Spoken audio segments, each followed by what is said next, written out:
Hello, everybody. Welcome to Wednesday. The S&P 500 was down 0.4% today. Actually started off pretty well. The CPI report for inflation came out. The headline inflation, which includes all of the different pieces in the basket, was actually down at 4.99%. It was at 6.04% last month. So it was a nice drop.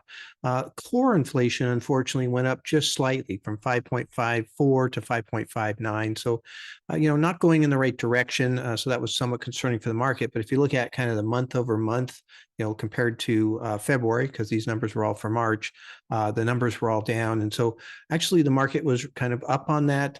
I think that was a good report. Wasn't spectacular, still probably believes a quarter point increase on the table. Although one of the Fed governors today said that maybe we don't need to do another rate increase, and of course another one said that we still have a long ways to go. So that's kind of how it works. They're supposed to have different opinions and what have you too.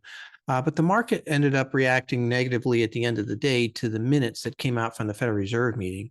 And there was a lot of concern during that Federal Reserve meeting last month about the banking crisis.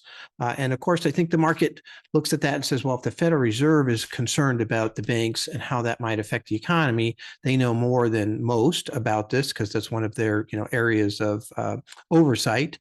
And so maybe the market reacts negatively to that. I personally see it as a positive only because one of the things that worries me the most about the Federal Reserve just over the years and even over the decades is when they don't acknowledge some risk that seems to be out there that the market is very aware of, and they seem to be sort of oblivious to it. So I was a little bit concerned that with the banking situation, they would look at it and say, hey, we already have this backstop program going. We can ignore the banks right now, and we can go ahead and do our rate increases. They did back off from a half point increase to a quarter. So you could tell already, even without the minutes, that there was some concern about what was happening with the banks.